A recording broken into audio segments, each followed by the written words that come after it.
பேரவை தலைவர் அவர்களே, இங்கு இருமொழி கொள்கை குறித்து என்ன உணர்வோடு நாங்கள் இருக்கிறோம், இந்த நாடு தமிழ்நாடு இருக்கிறது என்பதை பிரதான எதிர்க்கட்சியாக இருக்கக்கூடிய அதிமுக உள்ளிட்ட பல்வேறு கட்சிகள், ஏன் அனைத்து கட்சிகள், குறிப்பாக பாரதிய ஜனதா கட்சி தவிர்த்து அனைத்து கட்சிகளும் இங்கே தங்களுடைய உணர்வுகளை வெளிப்படுத்தி காட்டியிருக்கிறார்கள். நம்முடைய எதிர்க்கட்சியினுடைய துணைத் தலைவர் அவர்கள் அதிகாரிகள் மூலமாக இந்த இருமொழி கொள்கை, மும்மொழி கொள்கையை குறித்து ஒன்றிய அரசிடமிருந்து கடிதம் வந்ததாகவும், அந்த கடிதத்திற்கு விளக்கம் தந்த போது அதில் ஒரு தவறான கருத்தை நாடாளுமன்றத்தில் பதிவு செய்யக்கூடிய நிலையில இருந்திருக்கிறது என்பதையும் சுட்டிக்காட்டியிருக்கிறார்கள்.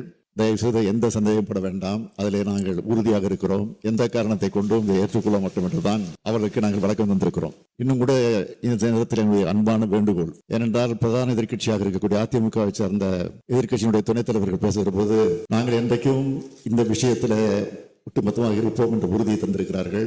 இன்று காலையில கூட நம்முடைய எதிர்க்கட்சி தலைவர்கள் டெல்லிக்கு சென்றிருப்பதாக செய்தி வந்திருக்கிறது. டெல்லிக்கு செல்லுகிற நேரத்தில் யாரை சந்திக்க போகிறார் என்ற அந்த செய்தி வந்திருக்கிறது. அப்படி சந்திக்க நேரத்தில் இது குறித்து அவர் வலியுறுத்த வேண்டும் என்ற அந்த வேண்டுகோளை இந்த அவையின் மூலமாக நான் எடுத்து வைக்க கடமைப்பட்டிருக்கிறேன்.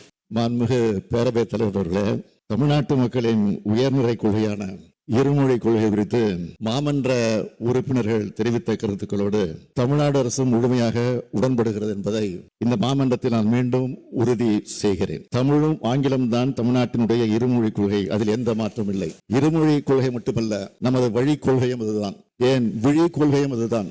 எந்த பழிச்சொல் சொன்னாலும் என் உயிர் கொள்கையில் விட்டு தர மாட்டோம், விட்டு விலக மாட்டோம் என்பதை மாமன்றத்தில் உறுதியாக மீண்டும் மீண்டும் நான் பதிவு செய்கிறேன். இந்தியை ஏற்காவிட்டால் பணம் தர மாட்டோம் என்று மிரட்டினாலும் பணமே வேண்டாம், தாய்மொழி காப்போம் என்ற அந்த உறுதியை நான் பல்லாயிரக்கணக்கான ஆசிரியர் பெருமக்கள் முன்னிலையில் விருத்தாசலத்தில் நடைபெற்ற பெற்றோர் ஆசிரியர் கழக மாநாட்டில குறிப்பிட்டு காட்டியிருக்கிறேன். 2000 கோடி என்ன 10,000 கோடி கொடுத்தாலும் மும்மொழி திட்டத்தை ஏற்க மாட்டோம் என்று குறிப்பிட்டேன். மீண்டும் சொல்கிறேன், இது பண பிரச்சனை அல்ல, நம் இன பிரச்சனை. நாம் தமிழை, தமிழினத்தை, தமிழ்நாட்டு மாணவ கண்மணிகளை, இளைய சமுதாயத்தை காக்கக்கூடிய பிரச்சனை. அவர்கள் நிதி தரவில்லை என்பதற்காக இனமானத்தை அடமான வைத்து வெகுமானம் பெறும் கொத்தடிமை அல்ல நாங்கள். தடை கற்கள் உண்டென்றால் அதை உடைத்து எரியும் தடந்தோர்கள் உண்டென்று சொல்லும் திராவிட மாடல் ஆட்சி இது. இந்த ஆட்சியில் தமிழ் மொழி காக்கக்கூடிய இரு கண்கள். இதே மாமன்றத்தில் நம்ம எல்லாம் ஆளாக்கிய ஒப்பற்ற தலைவர் பேரறிஞர் பெருந்தகை அறிஞர் அண்ணா அவர்கள் முதலமைச்சராக இருந்தபோது 23/1/1968 அன்று இருமொழி கொள்கை தீர்மானம் கொண்டு வரப்பட்டது. மத்திய அரசின் இந்தி திணிப்பு திட்டத்தை இந்த மன்றம் ஏற்க மறுக்கிறது. மத்திய அரசின் திட்டத்தை ஏற்க மறுக்கக்கூடிய வகையில், மாணவர் எண்ணத்துக்கு மதிப்பளிக்கக்கூடிய வகையில் தமிழ்நாட்டில் உள்ள பள்ளிகள், கல்லூரிகள், பல்கலைக்கழகங்களில் தமிழ், ஆங்கிலம் ஆகிய இருமொழி கொள்கையே செயல்பாட்டில் இருக்கும். இது தமிழ்நாட்டுக்கு பேரறிஞர் அண்ணா அளித்த மாபெரும் கொடை. இது கொள்கை மட்டுமல்ல, தமிழ்நாட்டை பொறுத்தவரையில் சட்டம். தாய் நிலத்துக்கு தமிழும், உலக தொடர்புக்கு ஆங்கிலமும் என்று அண்ணா வடித்த சட்டம் அது. தமிழிலும் ஆங்கிலத்திலும் கரை கண்டவர் வடித்து கொடுத்த சட்டம் அது. இந்த இருமொழி கொள்கைதான் அரை நூற்றாண்டு காலமாக தமிழ்நாட்டை வளர்த்து வந்துள்ளது. உலகளாவிய பரப்பில் நமது தமிழ் மக்கள் வாழவும், ஆளுமை செலுத்தவும், உயர்த்தவும், உன்னதமான உயரத்தை அடையவும் வழிவகுத்த கொள்கை இந்த இருமொழி கொள்கைதான். எந்த மொழிக்கும் எதிரானவர்கள் அல்ல நாம். இந்த இரு மொழிகளே போதும் என்று சொல்பவர்கள் நாம். யார் எந்த மொழியை கற்பதற்கும் தடையாக நிற்பதில்லை. அதே நேரத்தில் தமிழ் மொழியான் தமிழை அழிக்க நினைக்கும் ஆதிக்க மொழி எதுவாக இருந்தாலும் அதை அனுமதிப்பதில்லை என்பதுதான் இருமொழி கொள்கையை கடைபிடிக்கிறோம்.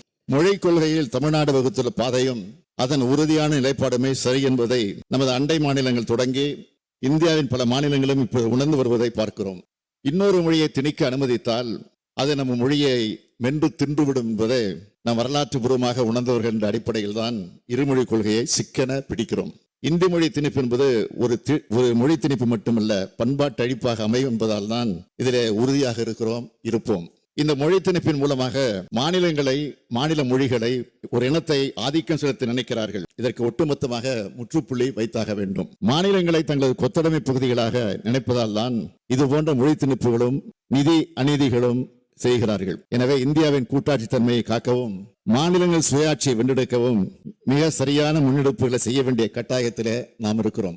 மாநில சுயாட்சியை உறுதி செய்து மாநில உரிமைகளை நிலைநாட்டினால்தான் தமிழ் மொழியும் காக்க முடியும், தமிழினத்தை உயர்த்த முடியும் என்பதை உறுதிபட தெரிவித்து அதற்கான அறிவிப்பை விரைவில் வெளியிடுவேன் என்றும் அறிவித்து இந்த அளவில் என்னுடைய விளக்கத்தை நிறைவு செய்கிறேன். நன்றி.